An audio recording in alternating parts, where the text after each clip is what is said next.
Good afternoon বন্ধুরা, এখন বাজে তোমার 12টা, সাড়ে 12টা বাজে এখন থেকে আমি আমার ব্লগটা শুরু করছি। সকালে আমার রান্নাবান্না হয়ে গেছে। সকালে আমি রুটি করেছিলাম আর অনেক রকমের সবজি দিয়ে একটা সবজি করেছিলাম, সেটা দিয়ে তোমাদের দাদা মেয়ে ওরা খেয়ে নিচ্ছে। আর আমি আমার জন্য একটু ওটস বানিয়ে নিয়েছিলাম, সেটাই খেয়েছি। এখন যাবো দুপুরবেলা রান্নাঘরে রান্না করতে। চলো রান্নাঘরে গিয়ে তোমাদের দেখাচ্ছি আমি দুপুরবেলা কী রান্না করি। ঠিক আছে। আর এত গরম পড়েছে কি বলবো, গরমে আর কোনো কিছুই খেতেও ভালো লাগছে না, রান্না করতেও ভালো লাগছে না, কিন্তু খেতে তো হবেই, রান্নাও করতে হবে, খেতেও তো হবে। ঠিক আছে, চলো রান্নাঘরে যাই। দেখো আমি এখানে সকালবেলায় গমটা ধুয়ে এখানে নেড়ে দিয়েছি। এটা কালকে ধুয়ে নাড়া, কিন্তু কালকে শুকায়নি, যেহেতু ওই জন্য আজকেও নাড়তে হলো। কিন্তু রোদ্দুর নেই, হালকা রোদ্দুর, তবুও নাড়তে তো হবে, ওই জন্য নেড়ে দিয়েছি।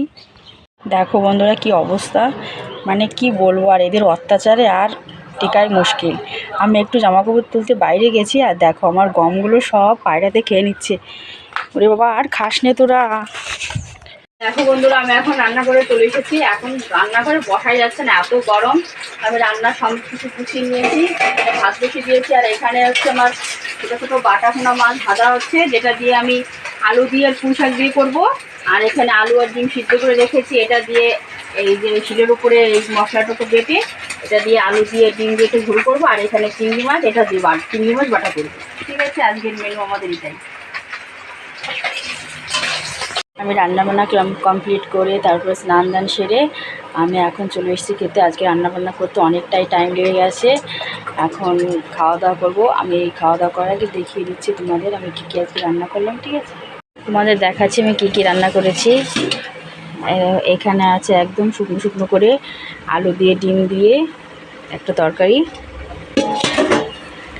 আর এইখানে আছে বাটা মাছ দিয়ে আর আলু পুঁই শাক দিয়ে একটা তরকারি।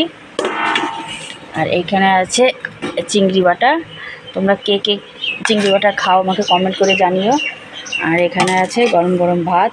ঠিক আছে, এখন খাওয়া দাওয়া করে তারপরে আসছি। মাত্র খাওয়া দাওয়া করে ঘরে ফ্যানটা একটু চালিয়ে এসে এখানে বসলাম, এত গরম। আজকের মতো ভিডিওটা এখানেই শেষ করছি। আমার ভিডিওটা যদি তোমাদের ভালো লেগে থাকে অবশ্যই লাইক কমেন্ট শেয়ার করবে, আর চ্যানেলটা অবশ্যই সাবস্ক্রাইব করে দেবে। দেখো আমি এই ইউটিউবে নতুন, এবার তোমরা যদি আমাকে একটু সাপোর্ট না করো, আমার পাশে না থাকো, তাহলে আমার তো চ্যানেলটা এগিয়ে নিয়ে যাওয়া সম্ভব না। এবার আমার নতুন নতুন ভিডিও করতে অনেক সমস্যা হবে। এবার তোমরা একটু মানিয়ে গুছিয়ে নিও এবং আমার চ্যানেলটাকে সাবস্ক্রাইব করে দিও, আমার পাশে থাকো। যদি কোনো ভুল ত্রুটি হয় আমাকে ক্ষমা করে দিও। আজকে ভিডিওটা এখানেই শেষ করছি।